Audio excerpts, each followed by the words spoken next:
thank you again for jumping on the Toddcast here in Vancouver. It must feel nice to have the record out finally. Like, how long Oh, do you guys sit you on you stuff like nailed it. this? We hear You, sometimes it's like months. yeah, like this stuff was done in 23. So 23. Like yeah. what? So it's been a while. And we're like, we're super proud of it. Like we love it. So you're absolutely right. Like sitting on it that long was tough Like it because must people wanted drive to you get it out, people crazy to to hear it. sit on Yeah. it that long. Like, well, let's just get it 100%. out. Yeah, yeah. But patience is a virtue and ultimately it's out and we're hearing a lot of really good feedback on stuff, so we could not be more happy about the reception of it. Yeah. Your PR team sent me the record probably, I don't know, a couple, 2, 3 weeks back, and it's kind of Oh, been a nice. stop in my player, and it's not. And I'm wondering, like, so is it the album's called The Rest of the Story? Hmm. So is that a tip of the hat to a broadcaster named Paul Harvey? It's not. That's so funny. I hadn't thought of that. No. So brief story. So the EPs we put out before Pages were also part of a singular recording session. But it was 7.1, 7.2, 7.3. They each had 5 songs on them.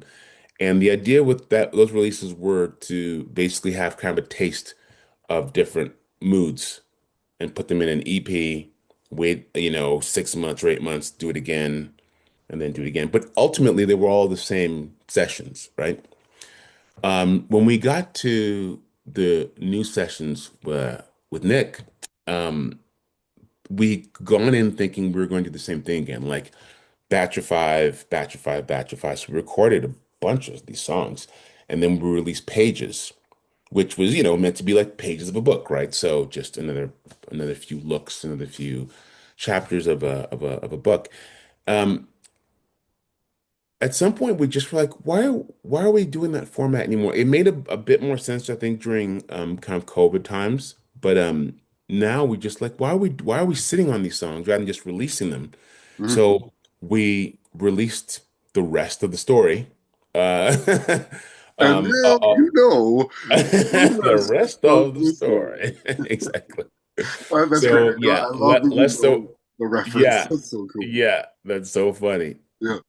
But yeah, so that's more what it is. And if you look at the album cover, you see the edge of it actually has the album cover of Pages. So kind of, open the rest of the story. I see. Yeah. And I know that it's impossible for me to ask this of you, but do you have a favorite on the new record?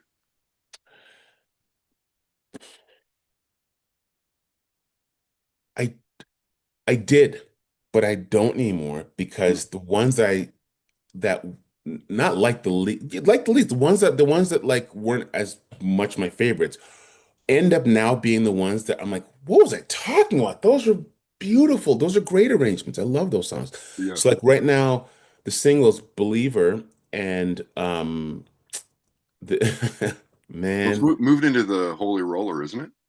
well, Holy Roller technically isn't a single. Holy Roller it was released kind of online. So we're not pushing it as a single to radio, for example. Oh, okay. But it is a single. And yeah, that was one of my instant favorites because it's so difficult and so stupid and so funny and fun. Um, It almost he's- reminds me of a Steel Panther kind of vibe. we've heard that a few times. We know some folks in the Steel Panther camp. They're like, these guys would do this song without changing the lyrics. Like, Yeah. Yeah. but like it's funny. I tell the story that Ian sent that to Dave and I kind of as a laugh. He didn't expect for us to put on the album. I'm like, what are you talking about? He's like, it's just stupid. He's like, there's no way we can play it. We can't play it. Like, I can't sing and do all that stuff all at once.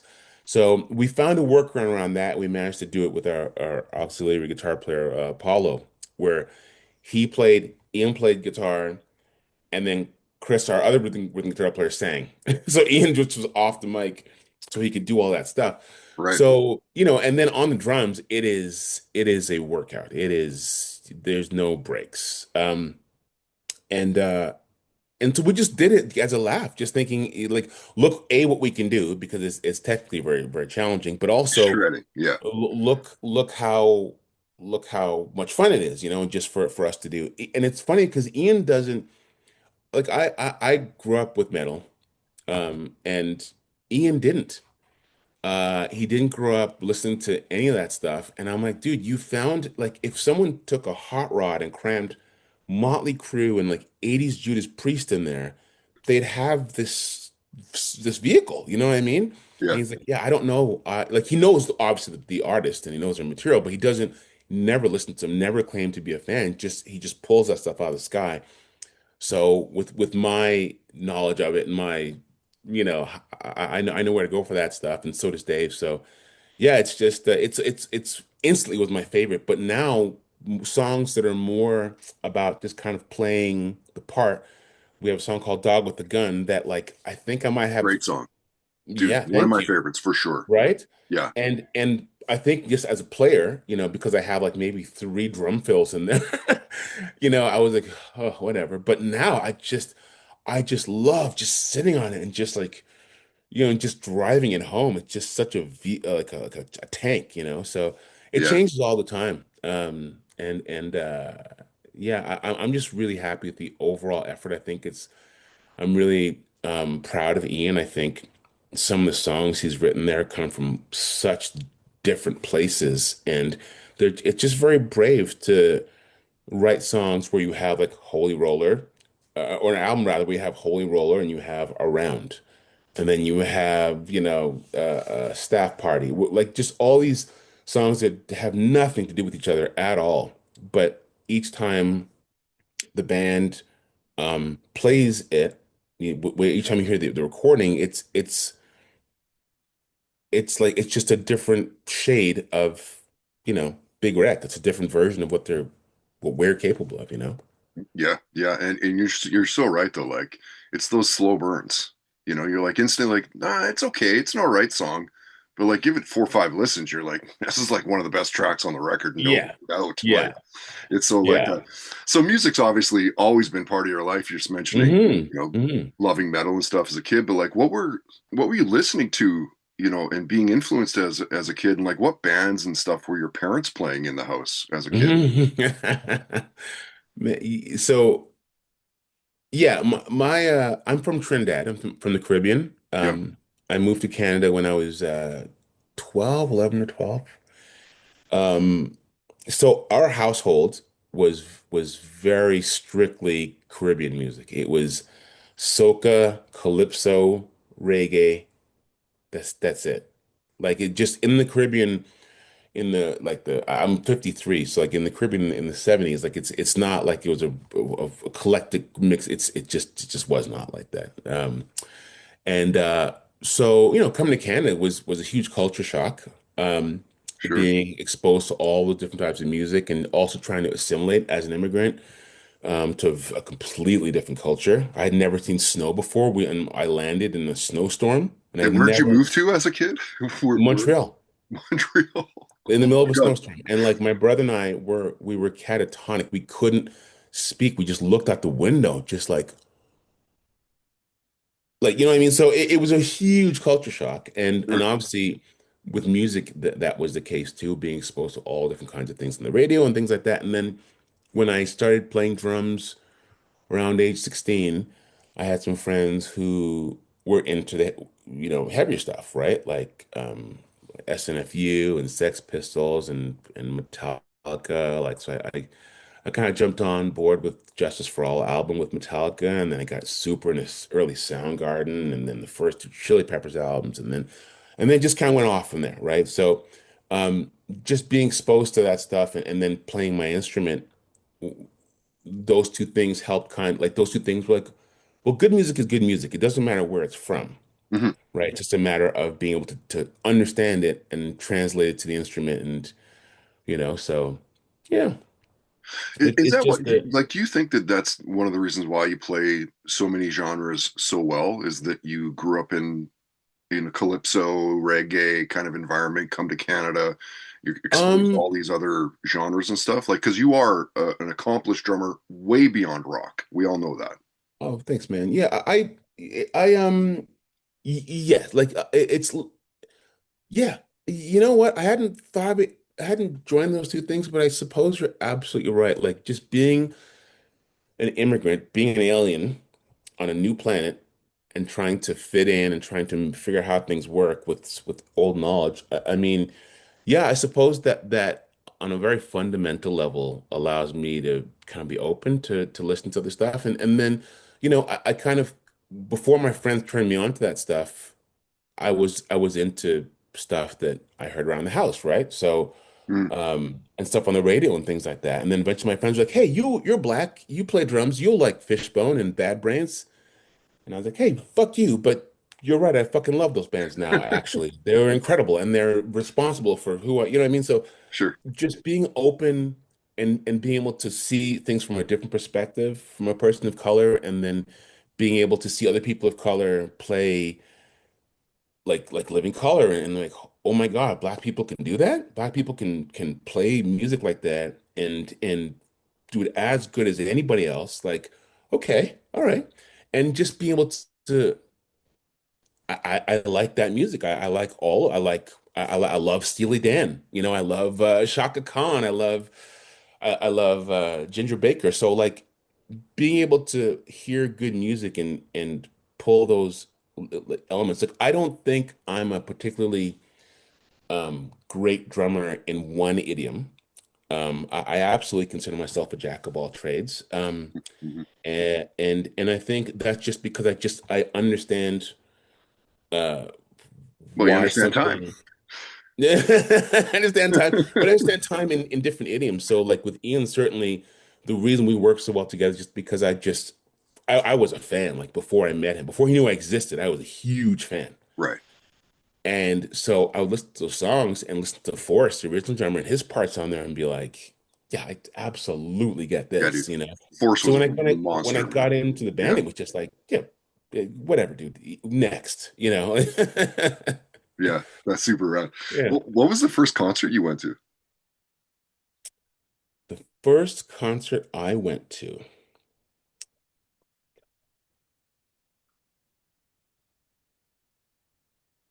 was Metallica, the Black Album Wow. in Ottawa.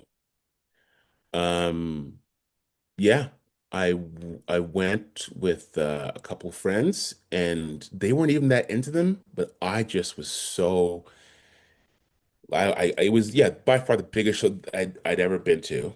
They at the time were doing this thing where they were like, "Hey guys, we're in the venue, we're downstairs in the dressing room," and people were like, "Oh my God, they're here!" And the whole place would erupt. And it's like, well, of course they're here. They've got a show to play in 45 minutes, but they would come back on every like 15, 20 minutes, be like, "Guys, 50 minutes, and we're up there." I'm like, ah! And then they showed them like walking down the hallway from the hockey arena, to the stage, and they hit the stage. The lights went off. They hit the stage and they, dude, it was electrifying. It was electrifying. Yeah. Especially at that time. They are Oh like yeah, top of their game. oh yeah. And I had I feel very fortunate that I had gotten on board with them the album prior on the And Justice Justice. for All album, Yeah. right? And so I was in the like I'd gone back, listened to Puppets and listened to Kill 'Em All, like, and I went, okay, got it. So when the Black Album came out, I was like, and they do this too? Oh my, oh yeah, huge, huge fan. I've taken a lot of pot shots at Lars over the years because Lars is now these days a questionably good drummer, but it does not take away from the fact that he's absolutely integral in my DNA as a drummer. Like that, song Blackened off the first song off that Yeah. Dude, album? I'm like a huge Metallica fan. Dude, Yeah. Like that song. Blackened. Dude, the guy, he is the drummer of the entire Master of Puppets record. Yeah. I mean, the unfortunate thing about that album, but the Justice album is I've learned that it's been cut up like that was edited to snot to get those performances out of him. Unfortunately, like Dyer's Eve. You Well, know what? Let's stop. Let's not talk. Let's dude, let's just back up and there was a talk the point where album. they were saying like he couldn't even play that live.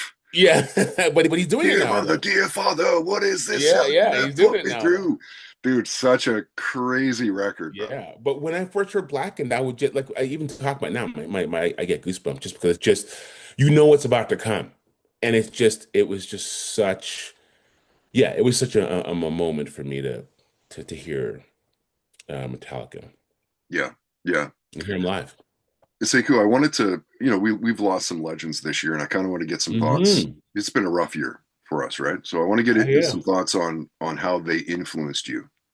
So I want to talk Ozzy Hmm. for a sec. Hmm. Yeah, Ozzy, man. Sabbath, where were they in your life? Yep. Ozzy, I discovered Ozzy about 2 years into being a drummer. Yeah, And I discovered him the same time I discovered like Zeppelin, believe it or not. So I put Ozzy and Black Sabbath and Bill Ward in a very specific pantheon of music that when I hear that just like it was like school. You remember the first time you heard those bands, right? Like oh even yeah, now, you know the parts, even if you don't play guitar or play drums or play or sing, you just know the parts because it was school. It was like someone's setting you up for all the things that you're going to hear later on in life, musically, right?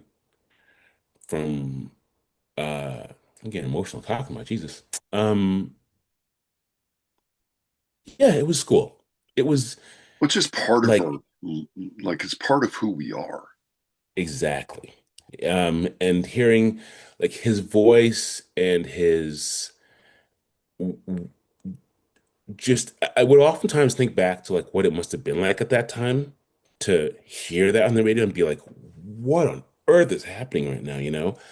Um, yeah, it's tough to talk about without getting too emotional. He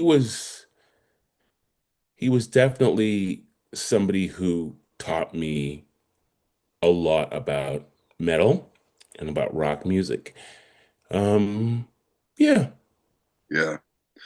And then, of course, Ace Frehley recently passed away as well. And you talk to so Hmm. many rock musicians, and they cite Hmm. Kiss as probably the reason why they play. Are you kind of the Yeah. same, or I was never a Kiss guy. I was never a Kiss guy, and I'll be honest, Gene, what's his name? Last name? Gene Simmons? Gene Simmons, sorry. I Yeah. did draw a blank on Gene Simmons. He's kind of just his attitude in the last number of years has kind of repelled me a little Oh, bit how that rock is because dead and all that. Yeah. more than that, just more that he's been very clear that he has no problem selling his brand, selling out that brand for whatever it is you need to put that Kiss logo on. The Kiss chainsaw. He doesn't care. And it to him that's more important than and again I'm not saying anything I'm not being critical it's just he this is what he has said so to him you know it's more important to make money than it is to um you know preserve that legacy of what that band was so it's tough for me to get behind that band but you know Ace was definitely not part of that you know he was a Mm, legend in his own right and he definitely influenced a lot of people so mhm, yeah mhm. another great loss this year. Yeah, it's been a crazy year. Dude, it's been so bad. Like I was like, I want to get his thoughts on a couple, and I just went like musician Hmm. death 2025, and it was just Man, we lost and so many. all across all genres too, you Yeah, know, like like across the last one I all want to genres. ask you about because Mhm. I'm curious even if you like I know there was like the talk of like the Beatles and the Beach Boys, right? Like back in the Hmm. day, and like they influenced each Hmm. other, and there's reasons why there's a Sergeant Pepper's because of a Beach Yeah. Boys record Yeah. and all that, Yeah, right? yeah, yeah. And of course we lost Brian Wilson this year as well. So Yeah. where did the Beach Boys and Brian Wilson fit in your music? I am one of those dumbasses who it took me early 20s, mid 20s to find like I would say like, hey, I get that you like the Beach Boys, I get you like the Beatles, but it is not part of anything for me. Sorry, it's Hmm. just not my it just and at some point I just had a bit of a musical growth and opened my ears, opened my mind and realized how much those men are responsible for. And also how beautiful their arrangements are, how smart they are. Penny Lane, are you kidding me? Dude, and the I could put that production on right side, now. just the production alone is like, Dude, just the whoa. production. And For Pro then so Tools, we're talking like 4 track. yeah, exactly exactly. Exactly. And so my kind of awakening happened with the Beatles, but then Brian Wilson, I saw a documentary on him that came out and I don't I want to think it's called Smile. If you haven't seen it, you need to see it. I saw it while I was on tour in the aughts with an artist, just for something to do. And a light bulb went on. I went home and bought everything and just was like this. He's incredible. He was incredible. He's one of the most, I know it sounds silly to say, but I think underappreciated, like in our contemporary society, songwriters out there. I think it gets He kind of is, overshadowed by Paul McCartney and Lennon and stuff, but it's like yeah, very talk to much those so. guys, and he was the Very, person that yeah, inspired them. yeah. Yeah, I'm glad I got there eventually. And I'm glad that, Yeah. again, I'm 52 now, so I'm glad I spent a lot of my life appreciating those those tones of music. But man, I feel like such an idiot because I would just say it like with no issue. Like, don't get it. Sorry. Next. Fair enough, though, right? Especially when you're into like Sabbath and Metallica, like it just doesn't fit. Like trying Exactly, to cram it in, it just exactly, doesn't fit. You exactly know? that. But I absolutely get all of it now, and I not only that, but just hearing their influence in contemporary music just makes you shake your head and just be like, of course, there it is right there. Yeah, It's all over, yeah, you know. it's Yeah, everywhere. Yeah, yeah, it's everywhere. I think I only have you booked for another 5. Hey, yeah. about Mm, that, something like that. Because I want to get mm, outside of mm. music just for a little bit, and I'm wondering, like, are you a big sports guy? Are you fired up for the Toronto Blue Jays? And are you watching? Do you care? Man, I'm gonna let you down again. I am not a sports guy. I had a lane when I was a kid to pick whether it was sports or music when I was Mm, growing up because I was always kind of like a bigger kid and at school teacher like, dude, basketball, dude, football, dude, basketball, football.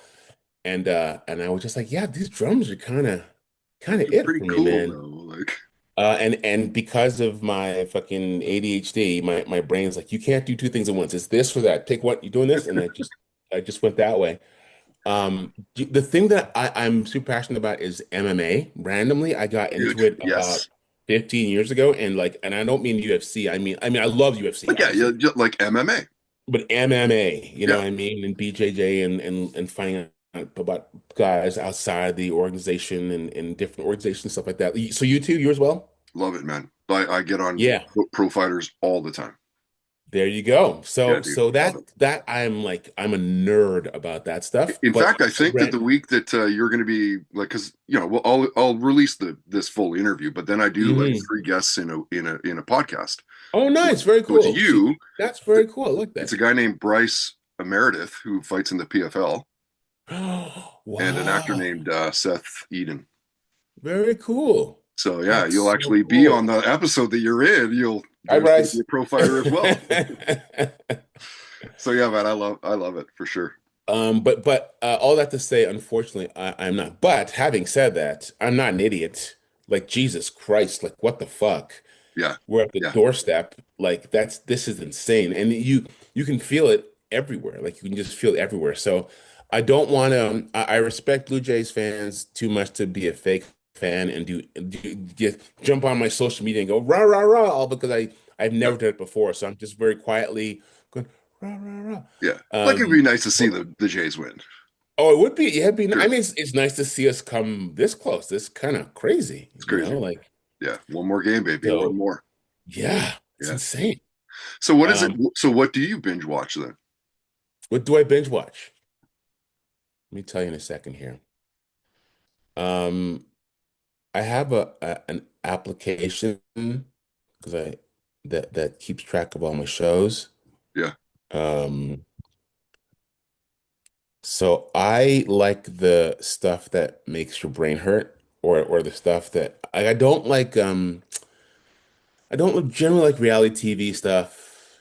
I don't like stuff that's like, Rescue 911 or whatever. I like, okay, here we go. Like Fargo. I love that show. Yeah. Euphoria, Dune, Okay. House of Dragon, I love. SNL. I'm still an SNL guy, dude. I still Ah, watch same. SNL all the Yeah. time. Same. Severance, The Great show. Rehearsal, White Lotus. Yeah, that's pretty Love good White too. Lotus. Yeah, but so I watch stuff that kind of makes me think or makes me laugh. Well, it Like sounds I like you're love. watching stuff that you need to actually pay attention. It's not Yes. like it's not check your brain at the door. Like, let me have Yeah, it's a not like, True Blood. It's yeah, not like, you know what I mean? Like I obviously love Better Call Saul and Breaking Bad, and he's got a new show, that guy Plubis, that's coming out yeah. soon. That I'm super excited about. So anything's kind of got a different bent to it. I also love, I am a horror guy. I love Oh, body horror. I love any like a but not like bad slash horror. Like I love really good horror movies. I it, can watch them back to back to you know back. that Guillermo del Toro, Yes, Torno. del Yeah. Toro, he's putting out a new Frankenstein on the 7th. Dude, it's gonna be Dude, have you seen the the trailer? trailer looks so good, Oh my God, like dude. so good. The thing I need to find out is I'm not sure if you know, not to get too nerdy, but Frankenstein was written by a woman named Mary Shelley, Yeah. and uh, the popular version of it was not. The popular version was written by her husband, who Oh, she basically brought the book to her husband's book club because her husband was also a writer, and was like, how about this story? And they were like, "Yeah, okay, woman." let me And then she mansplain that for you. she passed away, and those guys in that room rewrote Frankenstein, and that's the common popular version, Oh which shit. isn't particularly great. So over the years, there's Mary Shelley's Frankenstein. So I'm hoping his, because apparently hers is apparently like way better. So hopefully, I'm hoping his is her version. Based Is what off of I'm that version, yeah. Yeah, because Okay. that'd Do be you, really do you cool. like the superhero movies and all that? I like a lot of people have that superhero fatigue because I grew Yeah. up with comics too. So like to me, the idea of comics, there's still a voice in my brain like, what are you talking about? People know what an X-Man is. You know what I mean? When I was a kid, like those were nerd things. Those were Dude, not. you right? When we were kids, it was the same for me. As a kid, I used to get picked on for reading X-Men, Fantastic Dude, Four, Spider-Man. Like it people know who Nightcrawler is. What are like, you talking about? Like it's blows my just, mind. And as a comic book fan, it's funny you say how you have fatigue. So do I. yeah, right. It's cool. I like seeing the movies, but guys, it's too much. It's too much. They need to and I think the general public is feeling that way too. So hopefully there will be a knock-on effect that they'll make smarter choices with those things and moving forward. But yeah, I mean I am a superhero movies fan. I do go see all of them. Just I haven't seen the Fantastic Four one yet, It's okay. but I'm super And stoked that's so about that. disappointing because it's like that's one of the teams you want it to be like the best movie. Yeah, And it's and okay. that's a tough one. That's a tough one to do though. It's really Yeah, tough to do. yeah. Which superpower would you want to have? Invisibility. There you go. Invisibility. But you? Probably teleportation, Oh yeah. right? Like That how would be a rad would close that be? second. But you got to be able to like teleport with whatever you can carry too, right? So you're thinking like me. Okay, good. Good. Sekou, I don't want to wrap it up. I do have so many more questions for you, but I want to respect your time, knowing that you have a ton of interviews. So, Right uh, on, man. Appreciate congrats on the new record. The rest of the story. it. And I'm looking Right on, forward to man. the big wreck chainsaw coming to a theater near you. There you go. There you go. Sekou, man, enjoy. Say hi to Ian for me. I've known him for years. I Will. used to do CFOX's afternoon show for 15 years here in Oh, right on. Vancouver. Okay. So, Will do.